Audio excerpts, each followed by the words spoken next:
branches of the Chicago River today. Main, this goes west, and of course also east. And you got the north branch and the south branch. We'll go through all branches today. We're going to cross underneath the first of many Chicago-style bridges. This is the DuSable Lakeshore Drive Bridge. That highway above the bridge there is sort of the scenic route of Chicago. This goes all along Lake Michigan, the fastest way to get around. Now, underneath that highway, though, you can see these people walking and biking. This is the Lakefront Trail. The Lakefront Trail here goes 18 miles in each direction, 18 miles north and south, all along the lake. It's a wonderful place for a walk, a jog, to go for a bike ride, to go rollerblading. Our lake is probably my favorite part of the whole city. It's our beautiful, huge Lake Michigan. And this Lakefront Trail is the best way to visit it. So I highly recommend. People often ask me, what do I do? I'm here for 24 hours. What do I do in Chicago? Visit the lakefront, and the Lakefront Trail is a great way to do that. But now the first of many spectacular views is going to pop out before your very eyes in 5, 4, 3, 2, 1, and there she is. That is Chicago. We're now going right through the heart of the city.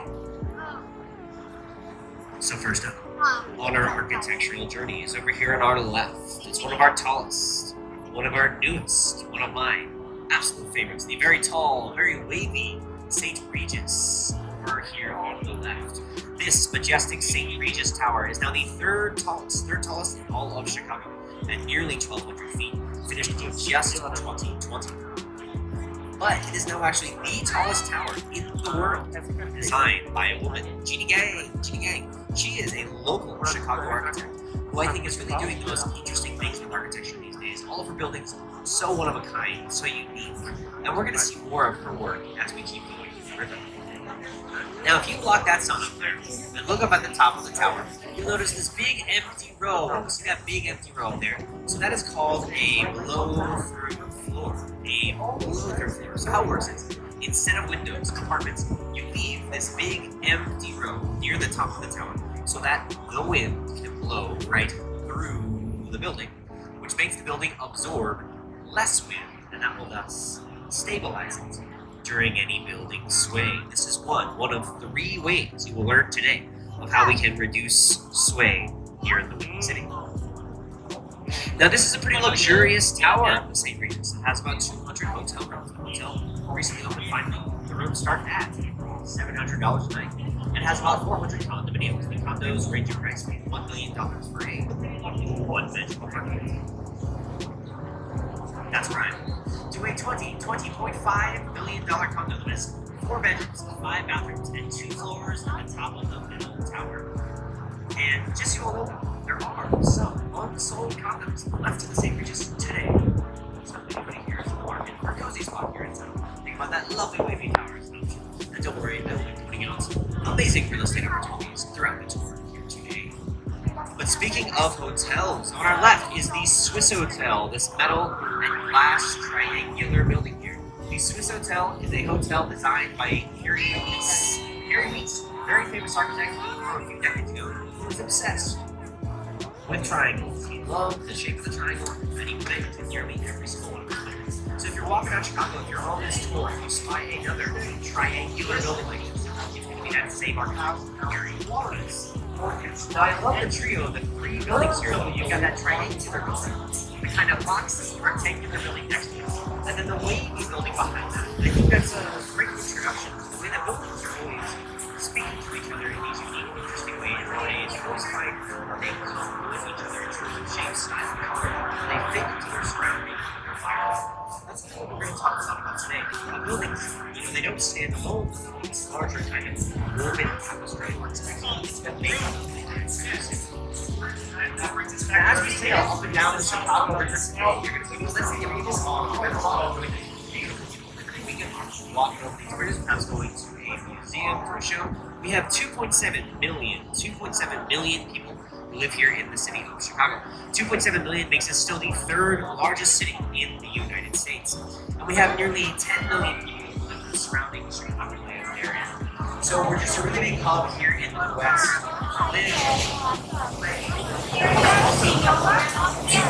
So, our first office building is coming up on our right with this beautiful clock tower at the top of it. This is the Ripley building with the clock clock tower, the Wrigley Building, was built in the early 1920s, about 100 years ago. Built in two parts, but you can tell from the little bridge that still connects the two parts of the building today. Now, this is a style of architecture, and we are going to encounter many different styles today. We have a tremendous diversity of styles from many eras of history along the river, so it makes our architecture here just so dynamic and different. But this first style here is called Spanish Revival style. Spanish Revival. We call it that because that clock tower up there was modeled after La Giralda, which is a cathedral in Sevilla, Spain. The top of the clock tower up there is similar to the top of this cathedral that you can see in southern Spain. Now there are 250,000 glazed terracotta tiles, green, white, 6 different shades. Terracotta is a material softer than porcelain. It must be hand washed with soap and water every single year. Now looking up at the Wrigley Building, this is what we were doing in the United States in the early 1920s. We were copying all these European styles of architecture. In the early 1920s, the US didn't really have its own identity in architecture yet. So we were just sort of copycatting Europe. And it wouldn't be until later on in the 1920s, so later in the same decade, that we'd finally get a style that was really uniquely our own, really uniquely American. And we're going to talk about that style once we're able to actually see it from the river. But in the meantime, as we cross underneath the DuSable Bridge here, DuSable Bridge, named after Jean-Baptiste Monzouxat, the first Chicagoan, I'll tell you about at the end of the tour. We're going to cross underneath arguably the busiest street in downtown Chicago. This is Michigan Avenue. If you go north up Michigan Avenue that way, that's the Magnificent Mile, so that's the Magnificent Shopping. If you go south that way, you'll find Grant Park, you'll find the Art Institute, you'll find plenty of places to eat, grab a drink. Really lots going on up and down this street. But now ahead of us, we have reached a very contemporary style in Trump International Hotel and Tower. This is the second tallest tower in all Chicago at 1,389 feet. And this is a style of architecture called contextualism. Contextualism. You see those 3 patios on the building? These 3 patios correspond to the heights of neighboring buildings. So the first patio corresponds to the roof of the Wrigley Building that we just talked about. That second patio corresponds to the height of that pointy Mather Tower that's right across the river. And then that third patio, way up there, corresponds to the height of this black box building that's right behind it. That black building there called the AMA Plaza. But that's the idea of contextualism. It is a site-specific design, custom-made for its environment, all about blending in with your surroundings, trying to harmonize with these other buildings in the neighborhood. Now, it was finished in 2009, so still pretty new, and it was designed by Adrian Smith. Now, Adrian Smith, he's an architect from Chicago who has built the tallest towers in the entire world. And you'll hear more about this guy from Chicago, Adrian Smith, a little bit later. But next up, is going to be a true local favorite. These 2 iconic circular towers here on the right, called Marina City to the right, with these honeycomb-like balconies.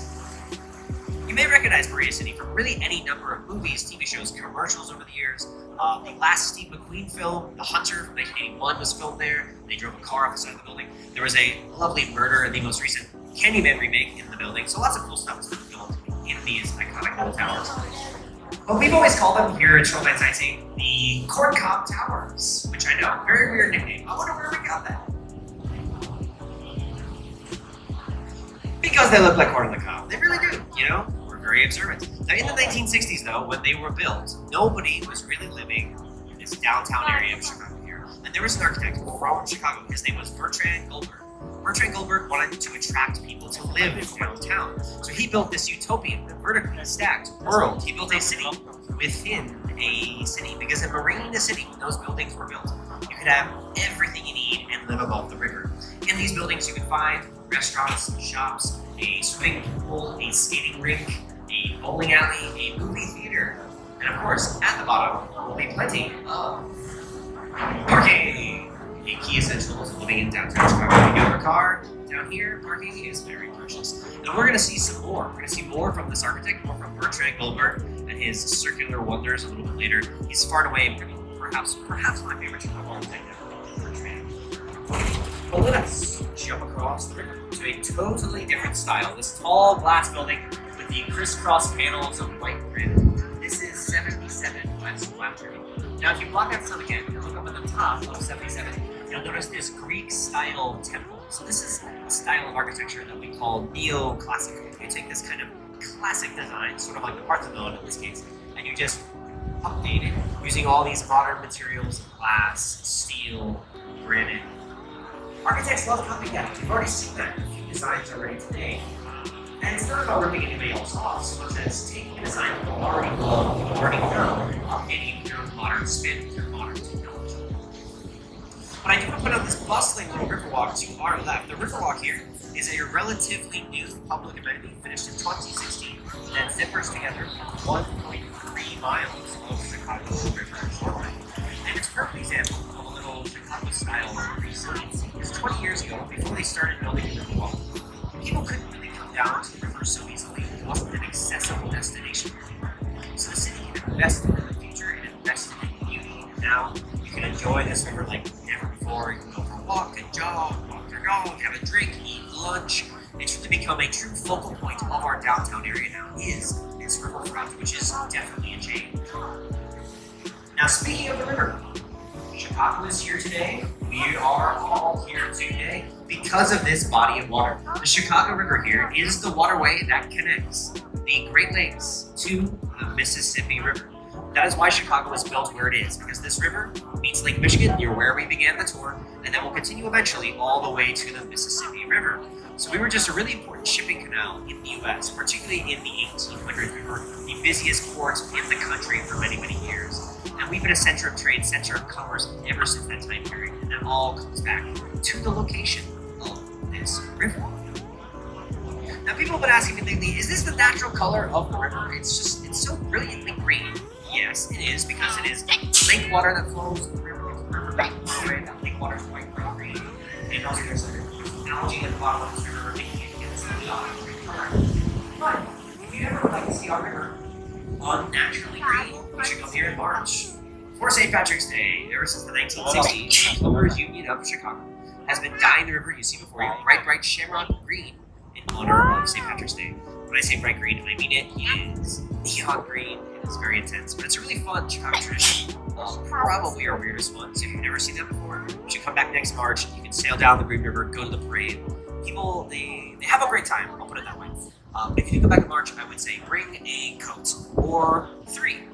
But now, let us return to one of my favorite decades for architecture, the 1920s, over here on your right. And this enormous structure called the Merchandise Mart. The Merchandise Mart on our right is a style of architecture called Art Deco. Art Deco. This is all the classic features of that Art Deco style. Deep, dark windows, these soaring vertical lines like racing stripes drawing your eye up. This polished yellow limestone, tan color. You can see these gold details at the top and at the bottom. So this was a style for the roaring 1920s, ornate, elegant, ostentatious. If each generation sort of takes their own values and expresses them in 3 dimensions through architecture, then the Merchandise Mart and Art Deco are expressing the luxury, the optimism, the hope for the future of the roaring 1920s.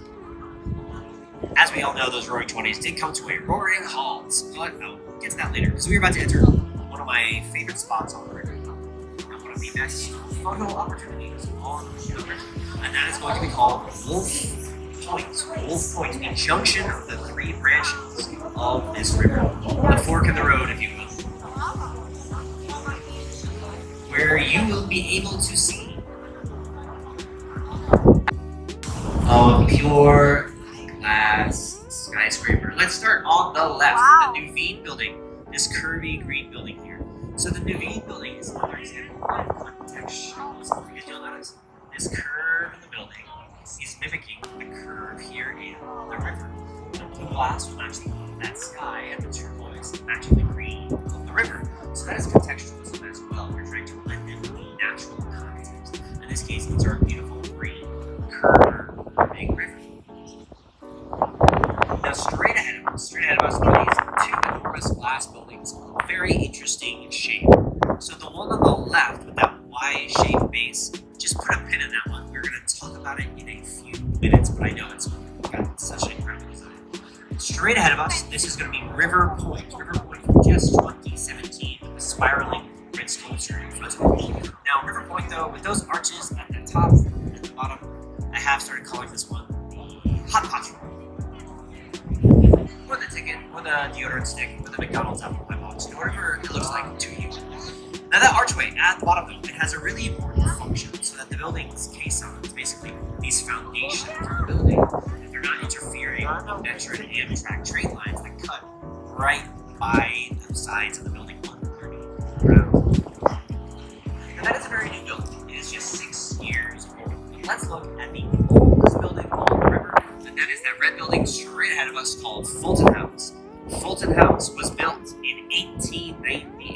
1898, 125 years ago. And before it was this beautiful condo building, it was a cold storage freezing building. It was a giant fridge for the meatpacking industry. Meatpacking, one of our huge industries in the early 1900s here in Chicago.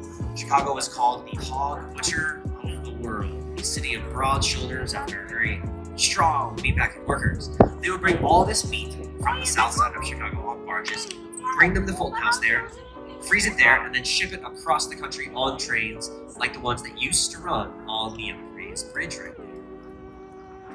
But meatpacking sort of declined. By the 1970s was when they turned these buildings into what you see now, these condominiums. But they say it took about 3 months for the entire building to thaw out, because like I said, it was basically just this big meat locker for the better part of the century. Now I mentioned this bridge. So this is the Kinsey Street Railroad Bridge.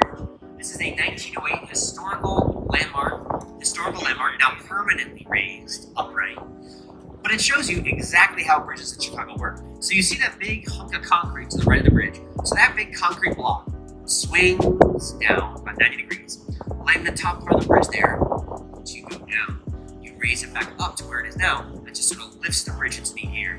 It works just like a little seesaw. It's called a trunnion bascule bridge. But you can also just call it a Chicago-style bridge, because they all work in that exact same way. But on our left, one of my favorites on the river, these river cottages. You'll notice that the river cottages here have this unique triangular design, and those kind of porthole-looking windows, almost like it's reminding you of a sailboat. That's because the architect here, Mies, a triangle guy, he loves sailing, and he put these kind of nautical themes to many of his buildings. Now, when Mies built these cottages back in the 80s, though, people thought he was nuts, and not really for the design. See, back in the 80s, nobody really wanted to live on the north branch of the river we are on now. The north branch here used to be this kind of smelly, gross, very industrial branch of the river, and people did not really want to be down here. Now you can start to see that kind of old attitude for the river on the right here in the East Bank Club. The East Bank Club to our right is a pretty swanky fitness club. This is a very nice gym. And you'll notice it looks like we're looking at the back of the building. That is because we are. It's almost like it's treating the river as its alleyway, turning its back on the Chicago River. But this was the old attitude. Nobody wanted to look at our river, let alone live on it. But as you can see, over on the left, there are beautiful condos, beautiful townhouses down here now. There are certainly a few people who want to live in the north branch of the river now. So our river here is really bouncing back in this major beautiful and beautifying way. And our relationship to our river is changing as the health of our river continues to improve. And we'll talk more about that later. But we are now going to make a little U-turn. We're going to head down to the south branch of the river where there's more amazing things to see. Give you a chance to visit our amazing bartender, Zach, back there. Grab something cold to drink. Stay hydrated, very important. And I am up here in the meantime. If you have any questions at all, just say, hey, Ricky.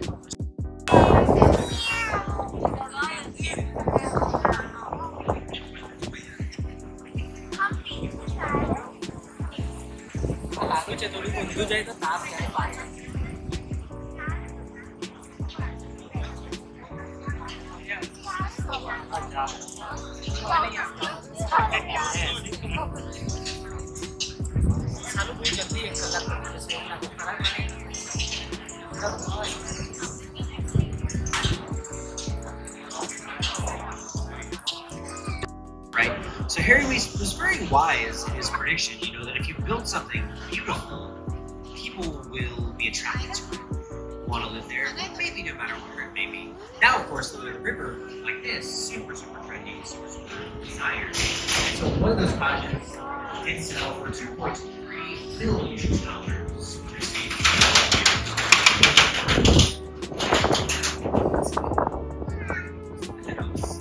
This giant glass building, all these different glass columns, and it comes down at the bottom to that Y-shaped base. It kind of looks like a big pencil stuck in the ground. This is 150 North Riverside. 150 North Riverside. From just 2017 as well. So many of the buildings in this area of Wolf Point were built within the last 10 years or so. This area is really, really changing. Just for an example, up here on our left, there are 3 skyscrapers right next to each other, 2 high-rise condos and an office building. These were not here 8 years ago. This is a big North 8 years ago. So kind of a microcosm of Chicago that way, how quickly things are changing. Our 150 North Riverside ahead of us, it has that very unique Y-shaped base for 2 very specific reasons. Number 1, once more, so that the building is caissons, those foundations, that they're not interfering with those trains that are running right by the building. But number 2, the city has a rule for a 30-foot setback for a river walk, for all these new buildings that get built on the river. Really important to us here in Chicago to keep our waterways, the river, the lake, open and clear for pedestrians, for everybody to be able to enjoy. As you can now see on all sides of us, all these river walks, including that grassy river walk over there. So that's how we end up with that Y-shaped design. But then also, real quick, there goes the L train over the Lake Street Bridge. Classic Chicago photo right there. Now the L train, if you're not familiar with the L train here, that stands for elevated train, because the trains are mostly elevated throughout the city. And these trains, they sort of branch off into all the different neighborhoods of Chicago. And then they converge downtown and nearly all of them build in a loop. Which is why downtown Chicago ahead of us is called the Loop, because of the direction of these trains. Now, 150 North Riverside, that base is very narrow. It comes out to only 39 feet wide. It's about 13 meters wide, incredibly narrow, and it is quite tall. So we're going to deal again with building sway in the wind.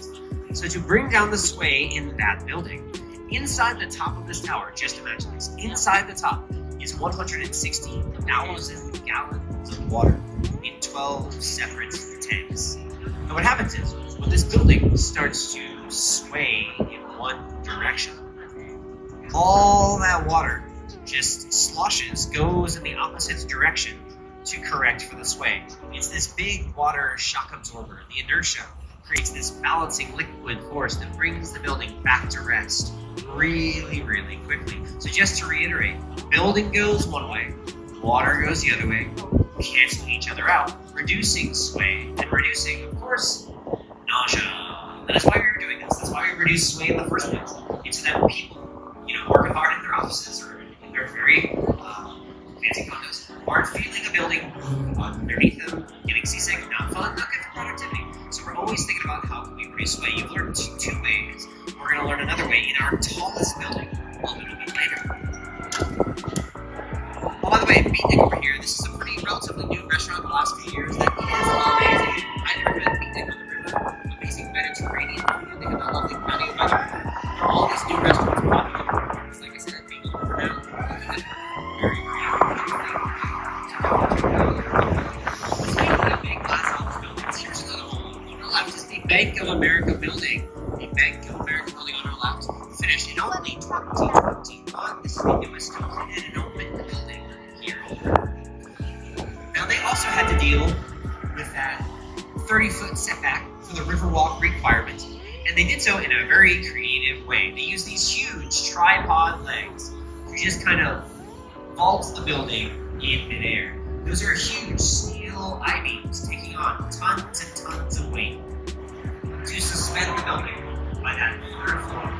We maximize all the office space and create another lovely Riverwalk area. So I really like this Riverwalk rule because that in addition to creating all these pedestrian walkways that make our downtown really, really walkable, it also makes our architects or engineers work in these really creative ways to find innovative solutions like this one. But we are now going to jump into a little time machine because the next 5 buildings coming up on your right, the next 5 buildings on the right, were all built in chronological order.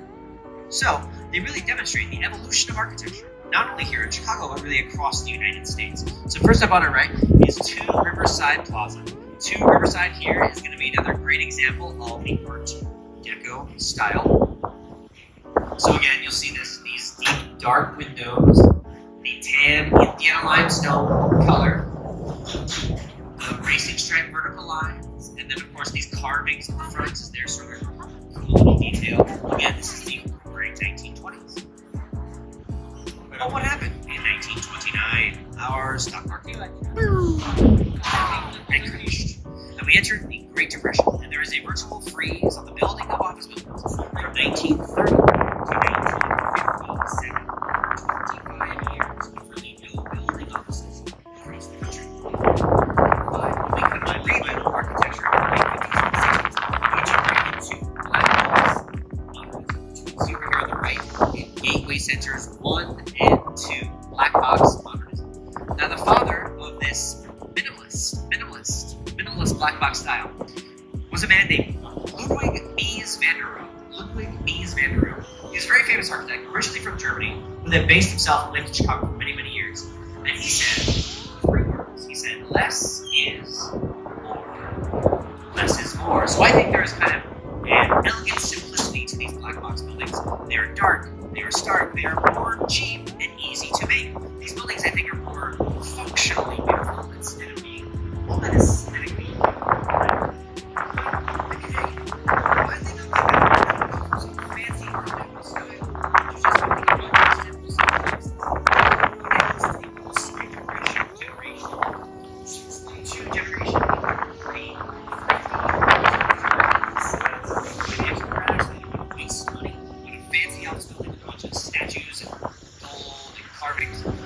Offices are machines for working.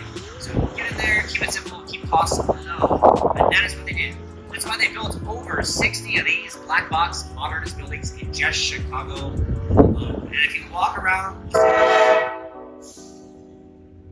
the train that eventually goes to these buildings.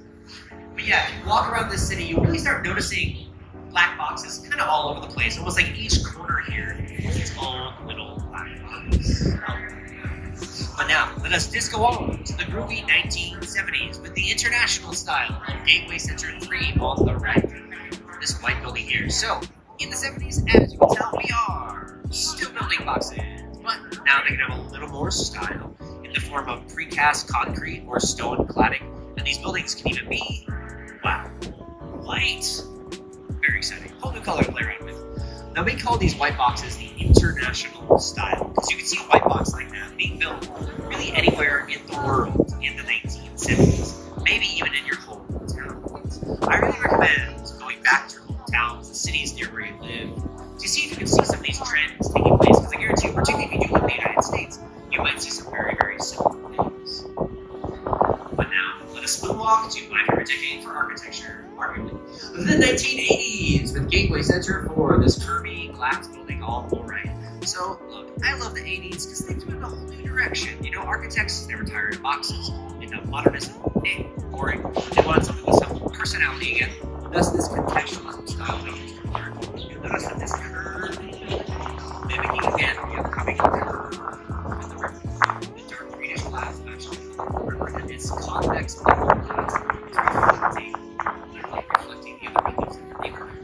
So again, contextualism only the building this very specific one and only location. Back to black boxes. All on our left is a simple black box building here, you know, that we never used to talk about on our tour, and that made the owners kind of sad. So they spent over $800,000 to literally put themselves on the map. This, to our left, is going to be a giant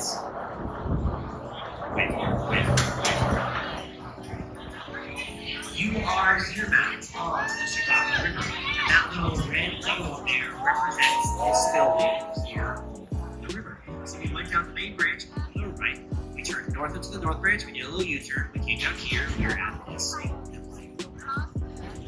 I mean, it's a little right next time, maybe just look about that building. You'll know exactly where to go. Very tough. But on our right is another enormous Art Deco building on the right, which you may recognize if you are a Batman fan, because this is where Heath Ledger's Joker robbed a Gotham City bank in the 2008 film, The Dark Knight. If anyone remembers The Dark Knight, the Joker, he drives this big school bus full of cash straight out of that building in the opening scene of the film. Spoiler alert, I'm sorry. But before that, this was the old post office. When this building was built, roughly 100 years ago, this was the largest post office in the world. Okay, now maybe you're asking yourselves, hey, why did Chicago need such a big post office? Well, before Amazon, before the amazing invention called online shipping, Chicago was the mail order catalog capital of the world.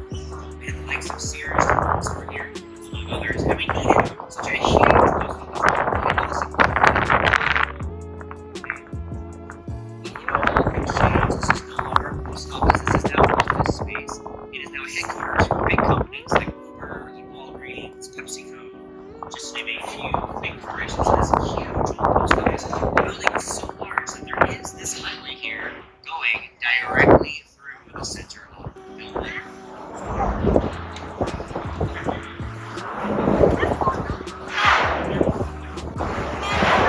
Branch of the river. Once we're on the South Branch here, we are headed south.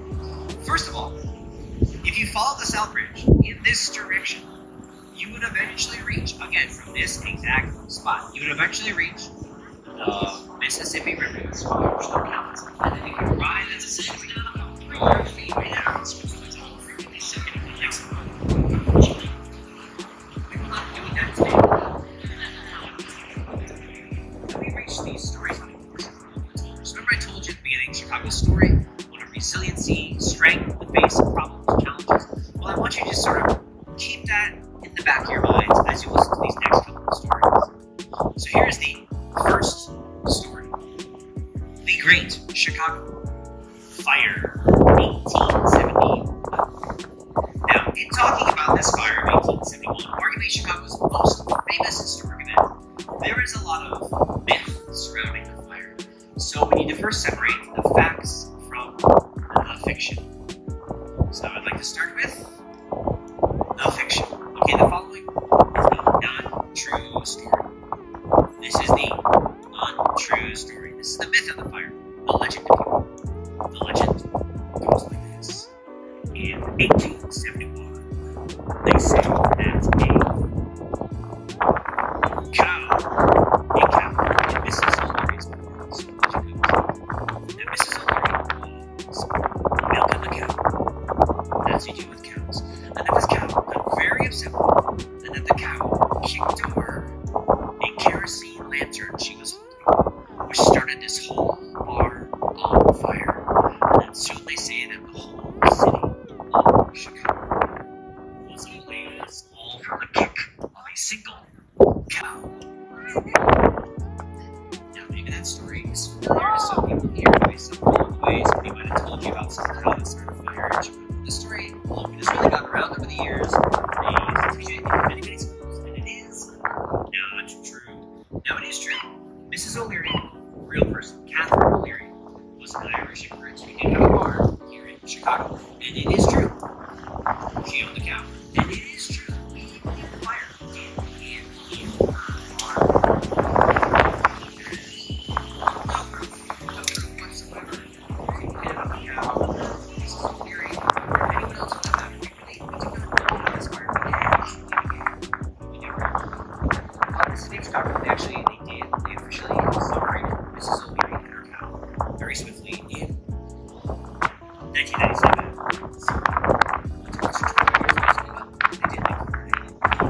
Here are the facts of the fire that we do know. In the mid-1800s, Chicago's population was exploding. Industrialization, new jobs. Chicago was one of the fastest growing cities in the world in the mid-1800s. We went from 4,000 people when we were founded in 1837 to over 1 million by 1900. And our building of new buildings was trying to keep up with all this population. But the problem was we were building everything out of wood. And not just the buildings, the streets, the sidewalks of Chicago, everything made it wood. And it had been a very, very dry summer. So, around 9 p.m. on October 8th, 1870, a fire began in Mrs. O'Leary's farm on this west side of Riverwalk. this fire raged over the course of 3 days and destroyed over 18,000 buildings, left over 100,000 people without homes, and tragically killed about 300 people. 3.5 square miles of the city, west and downtown, razed to the ground, the largest urban fire of all time at that time. High winds in the windy city created these fire tornadoes and cyclones of flame that jumped across the Chicago River, twice lighting the river itself on fire. This epic disaster, it made headline news across the world. But remember how I told you that Chicago is resilient? That fire was far and away the worst, because it meant that the city had to just fully rebuild, fully reinvent itself from scratch. Architects, they came to Chicago from across the country after this fire, and they learned from Chicago's mistakes. They started to build out of steel frames instead of wood. The rebuilding of the city started the next day after the fire and never looked back. Within just 15 years of fire, a man named William LeBaron Jennings, he would build the first ever steel frame skyscrapers. The first really modern skyscraper ever. He built it right here in Chicago. This is the city, and even more people, and so on and so forth. Sure, Chicago might not be the same city that it is today. Look the way it does to us right now. Without this fateful fire. So, Chicago is often called the second city. The second city, one of our many nicknames, that would do with being Chicago. 2.0, the city that rolls like a phoenix from the ashes. So no towers allowed, except some tricky developers in the 60s basically found some loopholes in the zoning laws that have since been closed, which is why this will probably be the only tower ever built in such close proximity to the lake. Hey, as you can imagine, pretty popular place to